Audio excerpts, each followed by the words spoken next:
구절입니다. 시작. 예수님께서 이것들을 들으시고 그로 인해 놀라사 주위를 돌아보시며 자기를 따르던 사람들에게 이르시되 내가 너희에게 이르노니 이스라엘에서 이렇게 큰 믿음은 내가 결코 보지 못하였노라 하시니라. 아멘. 기도하시겠습니다. 하나님 아버지, 주님께서 저희를 살려주신 말씀 다시 한번 주셔서 감사합니다. 하나님, 이 시간을 통해서 하나님의 말씀 많이 드러나게 해주시고 주님이 하신 그 오늘 주실 한 말씀, 그것을 저희들이 바라고 신뢰하고 저희들이 나아갈 수 있도록 도와주십시오. 하나님, 성령님께서 이 시간을 주관해 주시옵소서. 예수님의 이름으로 기도드립니다. 아멘. 앉아주시겠습니다. 예수님께서는 어느 한 사람에게 이스라엘에서 이렇게 큰 믿음은 내가 결코 보지 못하였노라 라고 말씀하셨습니다. 그 한 사람은 누굽니까? 오늘 본문에 나오는 백부장입니다. 여러분, 백부장은 100명의 군사를 거느리는 로마 장군이었습니다. 지금으로 말하면 여러분 군대 갔다 오신 분들은 아실 겁니다. 뭐 한 소대장 정도, 중대장까지도 되겠습니다. 그 부대마다 인원이 다르기 때문에요. 한 중대장급까지 되는 장교입니다. 오늘 본문은 당시 로마가 지배하던 이스라엘 가버나움에서 근무하던 이 이름 모를 백부장입니다. 이 장교는요, 다른 장교들과는 다른 백부장과는 다른 어떤 그런 삶을 살았습니다. 그리고 예수님께서 그를 보시면서 평가하신 그 말씀은 바로 이렇게 큰 믿음을 가졌다는 거예요. 왜 예수님께서는 그를 그렇게 평가하셨을까요? 왜 그렇게 칭찬을, 그는 백부장, 이방인인 백부장이 그런 얘기를 들을 수 있었을까요?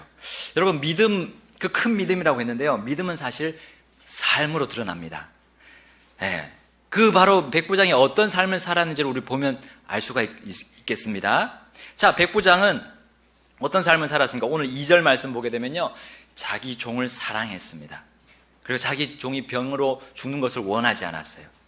자, 그리고 3절을 보니까요, 그 종을 고쳐달라고 부탁을 했는데 이 유대인들의 장로들에게 부탁을 하는 모습을 볼 수가 있고요. 자, 또 5절에 보게 되면요, 이 백부장은 유대인들을 사랑했다고 했습니다. 자, 그리고 그 사랑은 겉으로 드러나게 되어 있잖아요. 그 사랑이 그의 사랑이 어떻게 겉으로 드러났습니까? 바로 유대인들의 회당을 지어주는 것으로 드러났습니다. 5절 말씀에 나옵니다. 사실 로마군 장교가 뭐 식민지 유대인 사람들에게 이렇게까지 할 필요가 있었습니까? 여러분, 로마 황제가 그렇게 명령을 내린 것도 아니었을 것이고요. 그는 단지 유대인들의 동태를 살피고 그들 중에 반란이 일어나지 않을까, 그것만 막아주면 됐었습니다. 물론 반란을 막는 데는 두 가지 방법이 있었겠죠. 강하게 해서요, 그의 반란의 뿌리를 뽑느냐, 아니면 유하게 해서요, 부드럽게 해서 그 반란의 씨가 자라지 못하도록 이렇게 누그러뜨리는 이 두 가지 방법이 있었을 것입니다. 물론 이게 우리 이 모습을 보니까 유화 정책을 쓰지 않았을까, 유하게 이스라엘 백성들의 그 반란의 씨를 누그러뜨리려고 하지 않았을까라고 생각할 수 있겠죠. 자, 그런데 그렇지 않았다는 겁니다. 여러분, 그와 이 백부장과 종의 관계를 한번 봅시다. 백부장과 종의 관계. 그 첫 번째는 그가 종과의 어떤 관계를 맺었느냐는 거예요.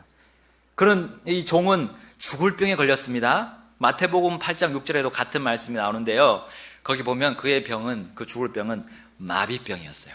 마비병, 보통 이제 중풍이라고 할 수가 있겠습니다. 중풍. 종의 일을 해야 되는데 이제 자신의 일을 하지 못하는 상태가 됐습니다. 그리고 오히려 다른 사람들의 종 노릇을 받아야 먹고 살 수 있는 지경에 이른 것입니다. 얼마나 그 심적으로 고통을 받았을까요? 그 종이 자기 일도 못하고 누워만 있고, 그런 가운데 이제 진짜 병이 중하게 되어서 죽게 되는 그런 심각한 상황에 놓여 있었습니다. 자, 근데 로마 제국 당시라면 보통 주인인 이 백부장이 그 종에게 그렇게 큰, 죽을 종인데요, 그렇게 큰 관심을 가졌을까요? 아니, 근데 종은 하나의 그 당시에 물건까지도 이렇게 취급을 받았던, 그 당시에 그랬던 종이었습니다. 제대로 사람 대접 못 받는 그런 시대였는데 그의 주인은 달랐어요. 대우가 달랐어요. 그를 사랑했습니다. 사랑했어요. 그가 고침받아서, 끝까지 고침받아서요, 살게 되기를 그 주인이 그 종에게, 그렇게 그런 종이 될 수 있도록 갈망했던 겁니다. 자, 그 종과의 관계가 이랬습니다. 사랑의 관계였다는 거예요. 자, 두 번째, 그와 유대인들의 간의 관계를 한번 보겠습니다. 자, 그런 식민지 통치를 받는 이 유대인들에게 강하게 대할 수 있었습니다. 좀 막 대해도 상관없어요. 왜냐하면 로마 제국 때는 엄청 강한 군사력을 가진 군대가 포진하고 있었습니다. 그런데요, 유대 장로들하고 친하게 지냈다는 겁니다. 백부장은 그것과 다르게 친하게 지냈어요. 지도자들하고 친하게 지냈다는 거는요, 이거는 굉장히 많은 것을 시사해 줍니다. 물론 유화정책으로 해서 이렇게 포섭을 해가지고 유대 지도자를 포섭해서 충분히 정책을 쓸 수가 있었습니다. 그런데 그 당시에 유대인들은 어떤 상황에 있었습니까? 로마 제국 전에 그리스 제국이었잖아요. 그리스 그 왕에게 이 마카비라는 사람이 들고 일어나서 반기를 들어서 엄청나게 괴롭혔던 그 역사적인 사실을 이 로마 사람들은 잘 알고 있었을 것입니다. 백부장 물론 그것에 대해서 잘 배웠을 것이고요, 들었을 것입니다. 그걸 모를 리 없는 백부장이 그들과 좋은 관계를 맺었고요. 심지어는 어떤 일까지 했어요? 4절, 5절 보게 되면요, 백부장을 통해서 그 종의 병을 좀 고쳐줄 수 있는 사람을 찾아가서 좀 만나서 좀 얘기를 좀 해달라고 했어요. 그랬더니 이제 그 유대 장로들이 그 고쳐줄 단 한 분에게 가서 어떻게 말했습니까? 4절, 5절 보니까요, 그들이 예수님께 나와 절박하게 그분께 간청하여 이르되 그를 위해 이 일을 하시는 것이 그에게 합당하니이다. 그가 우리 민족을 사랑하고 또 우리를 위해 회당을 지었나이다 하니, 이런 유대의 장로들이요, 그 백부장을 얼마나 감싸주고 챙겨주고 도와주는 모습을 우리가 볼 수 있지 않습니까? 과연 백부장이 유화정책을 해서 그렇게 기회주의적으로 그렇게 정책을 펴지 않았음을 우리는 예상할 수 있습니다. 마지막 세 번째로는요, 이 백부장인과 예수님과의 관계를 보면 알 수 있습니다. 백부장은요, 종을 사랑해서 그 종이 종을 살릴 수만 있다면 물불 가리지 않는다는 마음으로 백방으로 사람들을 찾아봤습니다. 의사들 다 찾아봤겠죠. 그런데 없었습니다. 그러다가 한 가지 소문을 들었죠. 예수님의 소문을 들었습니다. 예수님이 죽을 병도 고치고 심지어 죽은 사람도 살린다는 소문을 들었어요. 야, 로마 제국의 학식 높은 그 군대 장교가요, 의사도 아닌데 이 별 볼 일 없는 사람이, 시골 사람이 어떻게 그런 일을 할 수 있느냐, 이건 뜬 소문이다, 헛소문일 수도 있다, 이렇게 생각할 수 있습니다. 아니, 사람이 이 땅에서 살아온 뒤에 누가 죽은 사람을 살릴 수 있다는 그런 말을 어디서 들었습니까? 그냥 신화에서나 등장하는, 그런 설화에서나 등장하는 그런 이야기처럼 그냥 치부하는 그런 뜬 소문일 가능성이 크다고 생각했을 수도 있습니다. 그러나 여러분, 백부장의 태도를 보십시오. 그가 예수님에 대해서 가진 마음을 보십시오. 그는 예수님에 대해서 들었습니다. 본문 3절에 보게 되면요, 그가 예수님에 대하여 듣고 했습니다. 예수님에 대해서 자세히 알아봤을 것입니다. 예수님은 어떤 아들입니까? 목수의 아들이라고 그는 들었을 겁니다. 그리고 그는 의술이나 어떤 학식도 높지 않은, 지위도 높지 않은 그런 사람이라고 들었을 겁니다. 그 당시 바리새인이나 서기관 이런 지도자급에 있는 사람도 아니고, 심지어 거기 그 그룹 안에 있는 말단에 있는 사람도 아니고 그냥 보통 사람으로 그는 들었습니다. 근데 그 사람이 놀라운 병을 고쳤고 또 사람들을 살렸다는 사실을 그는 들었을 때 많은 의욕을 가졌을 것입니다. 그렇지만 백부장은 그렇게 하지 않았습니다. 그는 예수님에 대해서 더 많은 것을 들었고, 뒤에 보게 되면 이제 그 예수님을 어떻게 부르는지에 대해서 우리는 잘 보면 알 수 있습니다. 만약에 백부장이 그런 유화정책으로 자기 기회주의적인 것으로 살아왔다면, 통치를 받는 그 백성들에게, 그 식민 백성들에게 이렇게 대할 수 있었습니까? 그리고 예수님에 대해서 그렇게 대할 수 있었을까요? 자, 백부장이 이제 예수님에 대해서 알고 그 종을 고쳐주기를 바라는 마음으로 사람들을 보내면서 하는 그 모든 행동들을 우리 보게 되면요, 좀 일반적인 행동이 아닙니다. 오해받을 만한 행동을 많이 했어요. 자기가 직접 가서 고침을 받으려고 직접 가서 요청하면 되는데, 그는 어떻게 했습니까? 처음에 유대인들의 장로들을 보냈어요. 그리고 유대인들 장로들과 예수님이 가까이 왔을 때 조차도 자기가 가지 않았어요. 누굴 보냈습니까? 6절 말씀 보게 되면 친구들을 또 보냈어요. 친구들. 이상합니다. 손님을 초청하고, 자기가 정말 급해서 그 손님을 초청해 놓고 나서도 그는 감히 맞으러 나가지 않았어요. 물론 자기가 로마 장교이기 때문에, 로마의 백부장이면 지위가 높았습니다. 얼마든지 자기는 기다릴 수가 있었어요. 근데 과연 그러한 마음으로 기다렸을까요?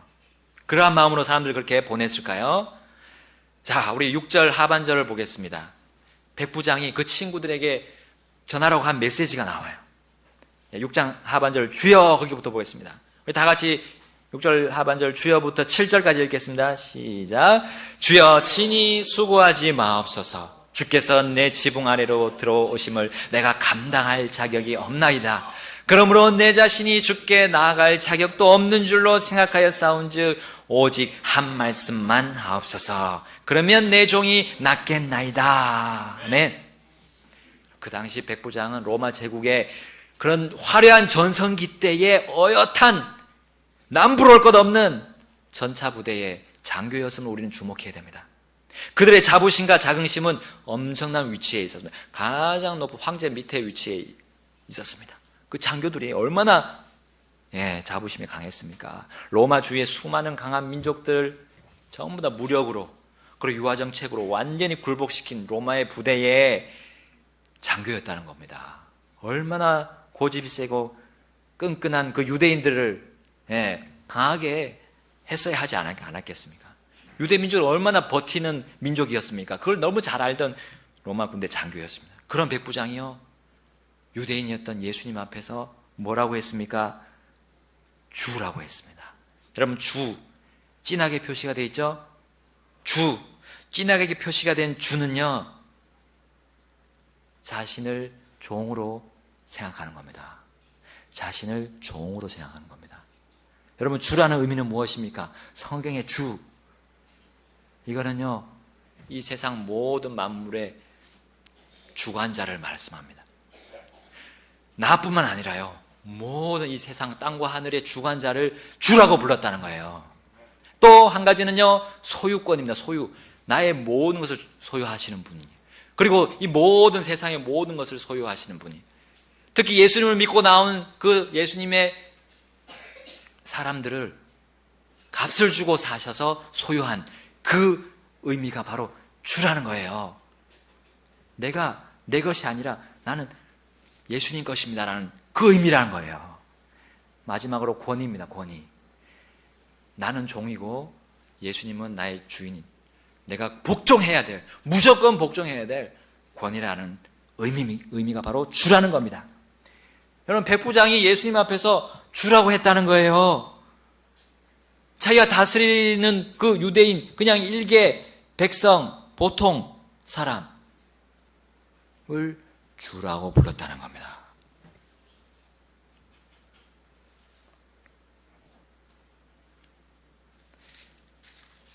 여러분, 우리는 예수님을 어떻게 대하고 있습니까? 예수님 앞에서, 하나님 앞에서 나는 무익한 종일 뿐입니다 라고 나 자신을 낮춰야 합니다. 나 자신을 가장 낮추는 사람의 모습을 예수님은 어떻게 평가하셨습니까? 백부장을 어떻게 평가하셨습니까? 9절 말씀 보겠습니다. 예수님께서 이것들을 들으시고 그로 인해 놀라사 주위를 돌아보시며 자기를 따르던 사람들에게 이르시되 내가 너희에게 이르노니 이스라엘에서 이렇게 큰 믿음은 내가 결코 보지 못하였노라 하시니라. 아멘. 여러분, 심지어 예수님을 따르던 사람들 또 보시면서 이렇게 말씀하셨어요. 이스라엘에서 이렇게 큰 믿음을 나는 결코 보지 못했다는 거예요. 이스라엘에서라고 했습니다. 이스라엘 사람들이 어땠습니까? 그 따르던 사람들은 조금 믿음이 있었어요. 조금. 큰 믿음은 아니었습니다. 조금. 작은 믿음, 약한 믿음. 보잘것없는 믿음을 가지고 있었던 거예요. 그리고 아예 안 믿는 사람들이 있었다는 거예요. 마태복음 우리 그 본문에 보시면요, 그 다음에 무슨 말씀하셨습니까? 바로 마태복음 8장 11, 12절에 이렇게 말씀합니다. 또 내가 너에게 이르노니 동서로부터 많은 사람들이 와서 아브라함과 이삭과 야곱과 함께 하늘의 왕국에 앉으려니와 왕국의 자손들은 바깥 어둠 속으로 쫓겨날 것이요 거기서 슬피 울며 이를 갈미 있으리라 하시니라. 아멘. 예수님께서 백부장의 모습, 큰 믿음을 가진 모습과 비교를 했어요. 어떤 사람들요, 믿지 않는 이스라엘의 유대인 지도자들, 그리고 수많은 유대인들을 지칭해서 비교를 하신 겁니다. 왕국의 자손이라고 불리는데 이제 하늘의 왕국에 가보니까 이방인들은 가득한데 왕국의 자손들은 쫓겨나가지고 하늘의 왕국에 들어가지 못하는 상황이 벌어진다는 겁니다. 어떻게 이런 일이 있을 수가 있습니까? 유대인들은요, 구약 성경인 토라와 시편 그리고 모든 대언자들이 그를 잘 알고 있었어요. 그럼에도 불구하고 예수님을, 그들의 구주이신, 모든 것들의 주이신 예수님을 받아들이지 않았습니다. 예수님 앞에 나와서 굴복하지 않았어요. 주라고 인정하지 않았던 겁니다. 진정 그들을 구원하기 오신 메시아를 거부했던 겁니다. 영원한 어린 양을 보내주셔서 구원할 것을 다 가르쳐 줬는데도 불구하고 유대인들은 받아들이지 않았던 겁니다. 그런데요, 반면에 하나님의 말씀도 모르고 하나님이 어떤 분이신지도 모르고 전에 듣지도 못했던, 그리고 세상의 원리대로 그냥 살아갔던, 죽음의 길로 내 다름질을 쳤던 이방인 백부장은요 어떻게 했습니까? 예수님으로부터 어떤 말을 들었습니까? 병을 고치는 것뿐만 아니라요, 죄를 사하시는 분임을 그는 믿었다는 겁니다. 자신의 죄를 사해 주시는 주님, 모든 것을 다스리시는 주님인 것을 그는 들었고 믿었다는 거예요. 그러므로 인해서 예수님께 그 종을 맡길 수가 있었던 거예요. 자기 신의 그 사랑하는 종을 맡길 수가 있었던 겁니다. 자신의 배경, 자신의 지위, 자신의 체면까지도 다 내려놨습니다. 누구 앞에서요? 예수님 앞에서. 주 예수님 앞에서. 여러분, 나는 어떻습니까? 여기 바른 성경이 있습니다. 바른 교회가 있습니다. 바른 교리가 있고요, 바른 실행을 강조하는 나 자신도 그렇게 강조합니다. 그렇게 배워온 우리입니다. 배워온 우리입니다. 그런데요, 이 지식만 가득한 채 예수님이 원하시는 것은 모르고, 예수님을 주로 생각 안 하고, 예수님께서 주라고 우리에게 보내주신 사람들을, 권위자를 어떻게 대하고 있습니까? 여러분, 우린 바리새인처럼 위선자가 될 수 있습니다.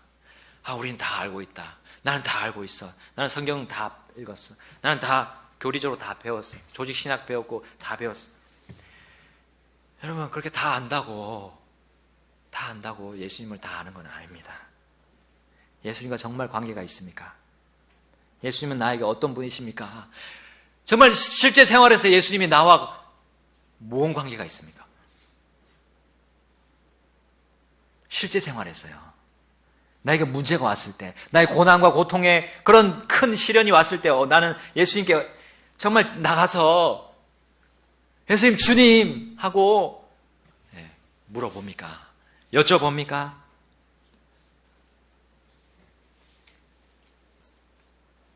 내가 세운 기준, 예수님의 기준 다 치우고 내가 세운 기준을 가지고 판단하는, 그거는 예수님하고 지금 멀어져 있어요. 그 믿음이 지금 믿음이 아니에요. 그 믿음이 예수님이 원하시는 믿음이 아니라는 겁니다. 칭찬받을 그 큰 믿음이 아니라는 겁니다. 여러분, 우리의 믿음을 한번 점검해 봅시다. 믿음은 삶에서 나옵니다. 삶에서 그대로 나오게 되어 있습니다. 나 자신을 속이면 안 됩니다. 삶에서 그대로 드러납니다. 열매로 드러난다는 거예요.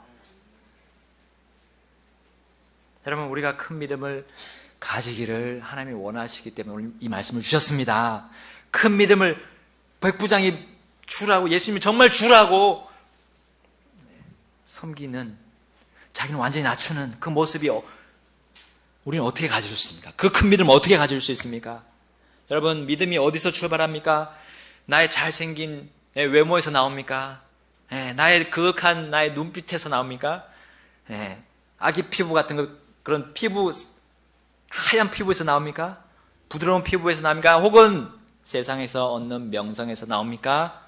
세상에서 쌓은 커리어나 지위에서 나옵니까? 아니면 나의 가진 본성, 기질, 성격에서 나옵니까? 활달한 성격 혹은 차분한 성격, 이건 믿음과 전혀 상관이 없습니다. 믿음은요, 몸과 혼과는 상관이 없습니다. 믿음은 영과 상관이 있습니다. 영은 무엇입니까? 하나님과 관계하는 곳입니다. 내 속에 영이 하나님과 어떤 관계를 맺고 있습니까? 하나님의 영이 주시는 것으로 내가 삽니까? 아니면 내가 원하는 영으로 삽니까? 하나님의 것들을 있는 그대로 100% 수용하고 받아들이는 것이 믿음입니다. 다시 말해서 믿음은요, 하나님께서 어떤 말씀을 하신 거라면 그대로 될 것이고 이루어진다는 것을 그냥 이해하고 받아들이는 겁니다. 이해할 수 없는 말씀이라 할지라도요. 믿음에 대해서 논란의 여지가 없는 정의를 주는 것이 바로 히브리서 11장이네요. 11장 1절부터 3절을 보겠습니다. 다 같이 히브리서 11장 1절부터 3절 말씀 보겠습니다. 히브리서 11장 1절,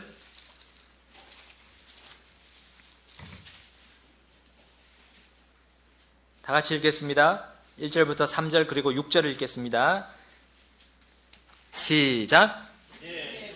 바라는 것들의 실체요 보이지 않는 것들의 증거니 그것으로 장로들이 좋은 평판을 얻었느니라. 믿음을 통해 우리는 세상들이 하나님의 말씀으로 지어진 줄을 깨닫나니 그런즉 보이는 것들은 나타나 보이는 것들로 만들어지지 아니하였느니라. 6절입니다. 그러나 믿음이 없이는 하나님을 기쁘게 하지 못하나니 그분께 가는 자는 반드시 그분께서 계시는 것과 또 그분께서 부지런히 자신을 찾는 자들에게 보상해 주시는 분이심을 믿어야 하느니라. 아멘. 믿음은 이것입니다. 보이지 않는 것들의 증거라고 했습니다. 보이지 않는 것이 그대로 드러나는 있는 것처럼 내가 여기는 거예요. 하나님의 말씀입니다. 하나님의 말씀이요. 하나님의 말씀 보이지 않으시지만 보이는 것처럼 내가 받아들이는 겁니다. 그리고 주님, 그 하나님을 찾아가는 거예요. 찾는 겁니다. 안다 해도 계속 찾는 겁니다. 그게 믿음이라는 거예요.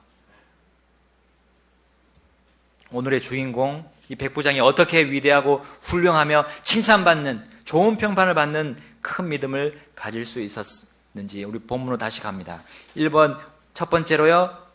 그 첫 번째는 사랑이 동반되는 믿음이었다는 거예요. 백부장의 마음에는 큰 믿음이 나왔는데 그 마음에는 자신의 종에 대한 사랑이 가득했습니다. 그 사랑은요, 자신의 소유로서 애주중지하는 종으로서 그렇게 물건처럼 소유물처럼 대하는 사랑이 아니었고요, 진정으로 한 영혼을 사랑한 사랑입니다.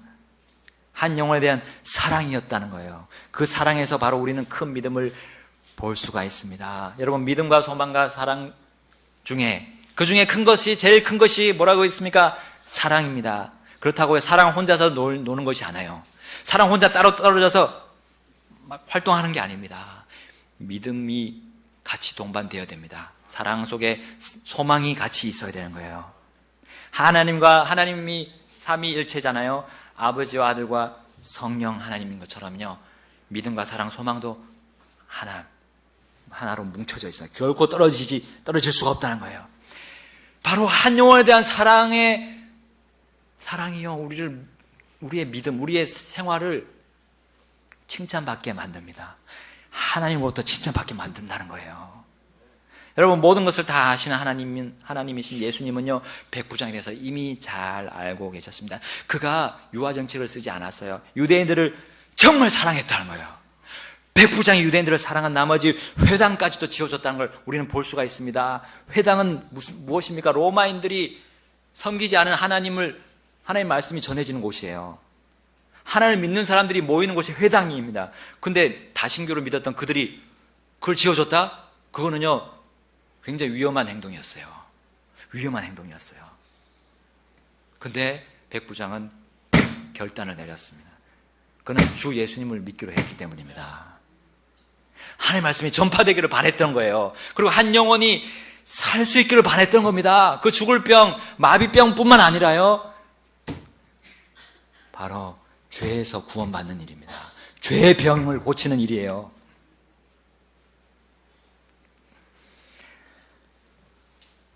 여러분, 우리는 이제 가족들과 만나게 될 것입니다.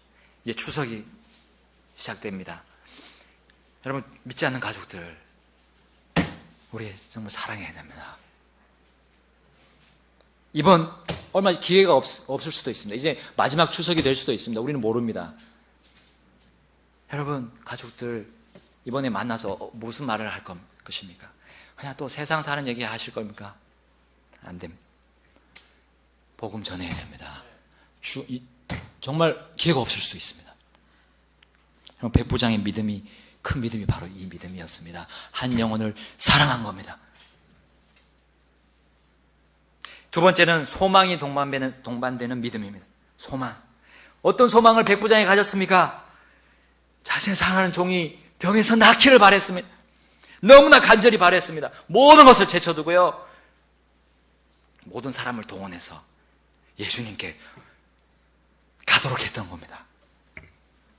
한 영혼이 살림받기 위해서는 그는 모든 것을 다 내어 놓았습니다. 그것이 소망 아닙니까? 한 영혼이 살아나는 일에 대해서 나는 어떤 생각을 가지고 있습니까? 죽음에서 생명으로 바뀌는 놀라운 기적을 나는 정말 보기를 원하느냐는 거예요. 내 마음속에 무슨 소망이 있습니까? 내가 그냥 잘 먹고 잘 살지 뭐, 돈 좀 많이 들어왔으면 하는 그런 소망? 이 땅에서 어떻게 하면 잘 살아서 내가 걱정 없는 미래를 보장할까라는 그런 준비에만 급급한 그런 내 마음의 소망이 있지 않습니까? 아니면요, 내 주위를 둘러봅니까? 내 가족들, 내 친지들 한 영혼이라도 오늘 지금 영원한 생명을 얻기를 원하는 소망으로 사냐는 거예요. 어떤 형제님의 간증을 제가 들었습니다. 그가 하루는 여러 가지 일에 겹쳐가지고요, 너무 이제 밤에 늦게 들어왔어요. 이제 잠을 자야 하는 시간까지 일을 하다가 들어왔어요. 겨우 이제 일을 마치고 집에 와서 이제 다 씻고 이제 잠을 자려고 이불 속에 들어갔습니다. 근데 도무지 잠이 오지 않네요. 피곤한 하루를 보냈는데도 잠들 것 같아 했는데 잠이 오질 않아요. 이리 뒤척 저리 뒤척, 왜 이렇게 잠이 오지 않을까라고 하다가 그가 아차하면서 이불을 개고 다시 옷을 입고 외출복을 갈아입고 손에 성경을 들고 전도지를 가지고 밖을 나갔습니다. 이미 캄캄한 밤인데도 그는 가로등 가운데 지나가면서 이제 공원으로 가는 거예요. 혹시 사람이 있지 않을까. 그런데 딱 한 사람의 정중한 신사 한 분이 앉아 있는 거예요. 그는 정중에 가서 인사하고 여느 때처럼 인사를 하면서 난 잠이 좀 오지 않아서 이렇게 바람 쐬러 나왔습니다 하면서 그 옆에 자연스럽게 앉으면서 얘기를 하기 시작했습니다. 그리고 복음을 전했고 그 신사는 구원을 받게 되었다고 합니다. 그는 하루라도 복음을 전하지 않는다면, 그 전도지라도 전해주지 않는다면 한 영혼이 지옥 갈 것을 몹시 속상해하는 그런 형제였던 겁니다. 여러분, 밥때가 지나가지고 속이 쓰려가지고 몹시 속상해하는 그런 육신적인 형제가 아니었던 겁니다. 여러분, 우리는 어떤 소망을 가지고 있습니까? 한 영혼이 오늘 정말 복음을 들어서 전도지를 가지고 읽어서 구원받기를 소망해야 하지 않겠습니까? 백부장의 믿음, 그 믿음을 하나님께서 받으셨습니다. 믿음은 생활 속에서 그대로 나온다고 했습니다. 마지막으로 백부장은 한 가지 마음에서 나오는 믿음을 가지고 있었습니다. 한 가지 마음이요. 백부장은 오직 하나의 마음, 바로 그 종이 살아날 것만 바라봤습니다. 그 사람의 마음은 사람을 살리는 일의 한 가지가 되었습니다. 그 살리는 일은 오직 한 분이라는 걸 그는 믿었던 겁니다. 오직 예수님, 주 예수님만이 구원할 수 있는 권능을 가지신 분임을 분명히 알았습니다. 예수님과 그분의 말씀에 대해서 100% 신뢰하고요, 100% 순종하는 한 가지 마음이었습니다. 그는 예수님이 앞에 무슨 말을 했습니까? 예수님, 한 말씀만 하십시오. 오실 필요가 없습니다. 한 말씀만 하십시오. 그 말씀 내가 신뢰합니다. 라고 그의 믿음을 표현했던 겁니다. 야고보서에서 이렇게 말씀합니다. 야고보서 1장 6절에서 8절, 그러나 그는 믿음으로 구하고 조금도 흔들리지 말지니라. 흔들리는 자는 마치 바람에 밀려 요동하는 바다 물결 같나니 그 사람은 자기가 무엇을 주께 받을 줄로 생각하지 말라. 두 마음을 품은 사람은 자기의 모든 길에서 안정이 있는가요? 없느니라 했습니다. 없습니다. 두 마음은요, 아무것도 이루지 못합니다. 하나님의 뜻도 못 이루고요, 자기가 원하는 것도 못 이루는 거예요. 단일한 마음은요, 우리 예수님이 누차 강조하셨습니다. 마태복음 6장 22절에 몸에 등불은 눈이니 그러므로 내 눈이 단일하면 내 온몸이 빛으로 가득하되 했습니다. 누가복음 11장 34절에도 똑같은 말씀이 있습니다. 단일한 눈, 이것은요, 앞구절을 보게 되면요, 바로 너희 보물이 있는 곳에 너희 마음도 있다고 말씀하시면서 말씀하시는 거예요. 마음입니다. 이 눈은 이 하나의 마음의 눈으로 표현하는 거예요. 한 가지 단일한 마음이 필요하다는 겁니다. 그리고 그 뒤에 또 마태복음 6장 24절에 뭐라고 말씀합니까? 아무도 두 주인을 섬길 수 없나니 이는 그가 한 주인을 미워하고 다른 주인을 사랑하거나 혹은 한 주인을 떠받들고 다른 주인을 업신여길 것이기 때문이라. 너희가 하나님과 만몬을 겸하여 섬길 수 없느니라. 아멘. 말씀하시면서요, 단일한 마음으로 섬길 때 두 가지를 한꺼번에 섬길 수 없음을 말씀하셨습니다. 그러므로 두 마음을 품으면요, 우리는 하나님께로부터, 예수님께로부터 큰 믿음을 가졌다고 칭찬받을 수 없다는 거예요. 그러나 한 가지 마음을 가지면 칭찬을 분명히 받습니다. 여러분, 초대교회라고 불리는 예루살렘 교회가 백부장의 믿음을 가지고 있었어요. 사도행전 2장 46절에 또 날마다 한 마음이 되어 성전에 거하고 집에서 집으로 돌아가며 빵을 떼면서 단일한 마음으로 즐겁게 자기들의 음식을 먹었다 했습니다. 한 가지 마음, 단일한 마음이 그 교회가 질적으로 양적으로 불어나게 되는 원동력이었다는 거예요. 에베소 교회와 골로새 교회에게도 그 어렵다는 권위에 대한 순종을 할 수 있는 원동력을 말씀해 주셨습니다. 에베소서 6장 5절에 종들아, 육체에 따라 너희의 주인된 자들에게는 두려워하고 떨며 단일한 마음으로 순종하기를 그리스도께 하듯 하라. 아멘. 골로새서 3장 22절에 종들아, 육체에 따라 너희의 주인된 자들에게 모든 일에서 순종하되 사람을 기쁘게 하는 자들같이 눈으로 섬기지 말고 오직 하나님을 두려워하여 단일한 마음으로 하라. 아멘. 여러분, 우리 권위자들, 까다로운 권위자를 어떻게 대합니까? 어떻게 부모님들, 목사님들, 또 선생님들, 여러분 권력자들, 어떻게 여러분 그 까다로운 사람들 어떻게 순종할 수 있을까요? 우리 힘으로 안 돼요. 근데 우리는 단일한 마음을 가지고 있으면 된다는 겁니다. 한 가지 마음, 바로 우리 주 예수님을 주로 신하면 돼요. 우리는 정말 예수님을 주라고, 내 인생의 주인이라고 고백한 적이 있습니까? 네, 있다면 여러분 할 수 있어요. 성경에 오늘 주라고 한 이 백부장이 자기의 권위자도 안 되는 유대인들 중에 한 사람이 예수님께 주라고 고백했다는 거예요. 백부장은 단일한 마음을 가지고 있었습니다. 한 가지 마음으로 예수님을만을 향했다는 거예요. 자신의 모든 지위와 명예와 체면, 배경은 다 내려놓았습니다. 어떻게 내려놓을 수 있었습니까? 한 가지 마음만 가지고 있었습니다. 영혼들을 위한 사랑과요, 영혼들이 구원받기를 위한 소망과, 그 모든 것을 할 수 있는 분은 예수님밖에 없다는 것을 생활에서 보여줬다는 겁니다. 생활을 통해서요.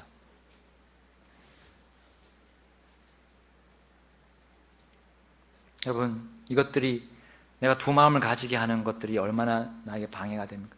여러분, 이 세상의 것들 많이 있습니다. 나를 즐겁게 하고 나를 기쁘게 하는 이 유혹거리들,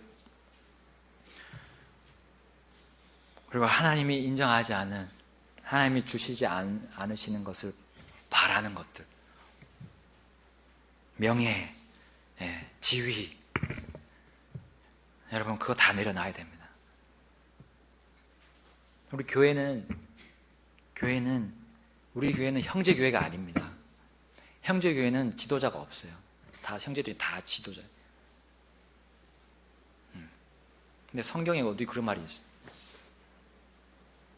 목자장이 계시고요, 목자장 예수님 밑에 목자들이 있습니다. 목자들은 감독이고요, 장로고요, 또 그것이 너무 이제 부드럽게 해서 하나님이 그래도 목사라는 말로 해주셨어요. 다 그것을 다 아우를 수 있는, 그리고 양들을 먹이는 것까지, 돌보는 것까지 그 의미로 다 해서 목사라는 이름을 주셨습니다. 목자라는 겁니다. 목자는 양떼를 돌보는 거예요. 목자가 목자를 돌보는 거 아닙니다. 그건 잘못된 겁니다. 목자가 양떼들을 돌보는 것이 하나님의 원리입니다. 이게 예수님이 원하시는 겁니다. 이것이 바로 예수님을 주라고 섬기는 거예요. 가정에서 어떻습니까? 남편, 아버지를 여러분 어떻게 대합니까? 부모님을 어떻게 대합니까? 특히 아버지, 남편. 목자입니다. 가정에서 목자예요. 이것이 깨지면 우리 예수님을 제대로 섬길 수가 없습니다. 예수님께로부터 큰 믿음을 가졌다는 칭찬을 받을 수 없습니다. 작은 믿음, 그냥 그것만으로 그냥 살아가도 됩니다. 근데 이건 작고 크고 사이즈의 문제가 아닙니다. 양의 문제가 아닙니다. 이것은요, 질적인 문제입니다. 믿음의 질적인 문제입니다. 겨자씨만한 믿음, 그거하고 또 혼동하지 마십시오. 겨자씨만한 믿음, 그거는 그냥 믿음이 있고 없고의 문제입니다. 근데요, 이제는 질적인 문제예요. 우리 예수님을 믿은 하나님의 자녀들은요, 자라야 됩니다. 자라야 돼요. 질적으로 더 나아져야 된다는 겁니다. 예수님은 그것을 원하십니다.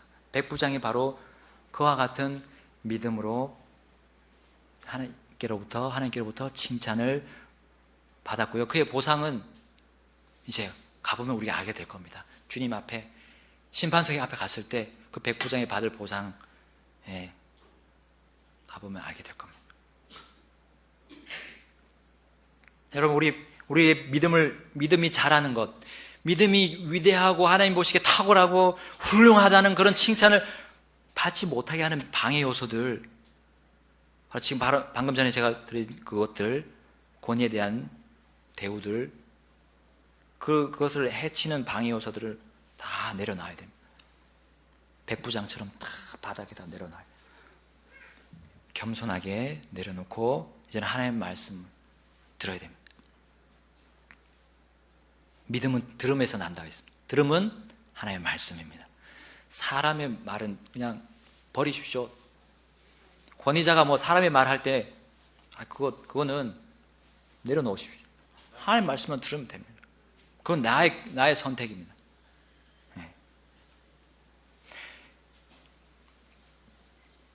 그것이 바로 예수님을 높여드리는 결과로 이어진다는 겁니다. 예수님의 말씀이 얼마나 권능이 있었는지 백부장은 만방에 보여주고 싶어 하지 않았을까요? 그리고 예수님은 백부장의 그 믿음이 우리 제자들에게 정말 도움이 되고 배움이 되기를 바라지 않았을까요? 그것이 탁 맞아 떨어졌습니다. 예수님의 활동과 백부장의 그 정말 거룩한 그 바람이, 소망이 탁 맞아 떨어졌습니다. 그것의 가장 뚜렷한 보이는 증거는 바로 영혼들이 우리 도구를 통해서, 하나님의 그릇인 나를 통해서, 여러분들 통해서 복음이 전해지는 겁니다. 전해지기만 하면 되는 거예요. 그 다음은 하나님께서 살리시는 겁니다. 성령님께서 하시는 거예요. 우리가 뭘 합니까? 우리가 무슨 힘이 있습니까? 우리는 그냥 통로입니다. 통로. 예수님과 사람들 사이의 통로. 예. 그것만 하면, 그 역할만 하면 되는 거예요. 더 뭐 받으려고 하지 마세요. 예. 이것이 단일한 마음으로 주님을 섬기는 겁니다.